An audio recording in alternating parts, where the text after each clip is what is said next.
بسم اللہ الرحمن الرحیم۔ ایک مرتبہ کسی نے قاری عبدالباسط سے پوچھا، قاری صاحب آپ اتنا مزے کا قرآن مجید پڑھتے ہیں، آپ نے بھی کبھی قرآن مجید کا کوئی معجزہ دیکھا ہے؟ وہ کہنے لگے، میں نے قرآن کے سینکڑوں معجزے آنکھوں سے دیکھے ہیں۔ انہوں نے کہا، کوئی ایک تو سنا دیجئے۔ تو یہ واقعہ انہوں نے خود سنایا۔ قاری صاحب فرمانے لگے، یہ اس وقت کی بات جب جمال عبد الناصر مصر کا صدر تھا۔ اس نے رشیا روس کا سرکاری دورہ کیا، وہاں پر کمیونسٹ حکومت تھی۔ اس وقت کمیونزم کا طوطی بولتا تھا۔ دنیا اس سرخ انقلاب سے عبد الناصر ماسکو پہنچا۔ اس نے وہاں جا کر اپنے ملکی امور کے بارے میں کچھ ملاقاتیں کی۔ ملاقاتوں کے بعد انہوں نے تھوڑا سا وقت تبادلہ خیالات کے لیے رکھا ہوا تھا۔ اس وقت وہ آپس میں گپے مارنے کے لیے بیٹھ گئے۔ جب آپس میں گپے مارنے لگے تو ان کمیونسٹوں نے کہا، جمال عبد الناصر تم کیا مسلمان بنے پھرتے ہو؟ تم ہماری سرخ کتاب کو سنبھالو جو کمیونزم کا بنیادی ماخذ تھا۔ تم بھی کمیونسٹ بن جاؤ، ہم تمہارے ملک میں ٹیکنالوجی کو روشناس کرا دیں گے، تمہارے ملک میں سائنسی ترقی بہت زیادہ ہوگی اور تم دنیا کے ترقی یافتہ ممالک میں شمار ہو جاؤ گے۔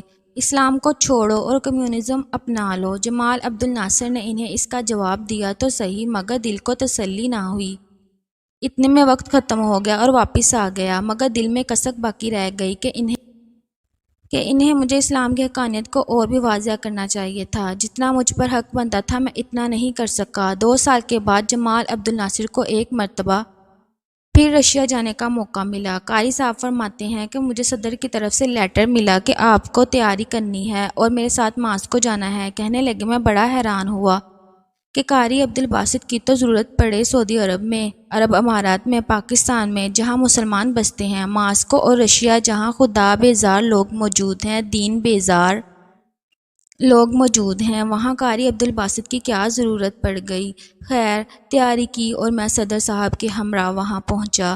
وہاں انہوں نے اپنی میٹنگ مکمل کی۔ اس کے بعد تھوڑا سا وقت تبادلہ خیالات کے لیے رکھا ہوا تھا۔ فرمانے لگے کہ اس مرتبہ جمال عبد الناصر نے ہمت سے کام لیا اور ان سے کہا کہ یہ میرے ساتھی ہیں جو آپ کے سامنے کچھ پڑھیں گے، آپ سنیے گا۔ وہ سمجھ نہ پائے کہ یہ کیا پڑھے گا۔ وہ پوچھنے لگے کہ یہ کیا پڑھے گا۔ وہ کہنے لگے، یہ قرآن پڑھے گا۔ انہوں نے کہا، اچھا پڑھیے۔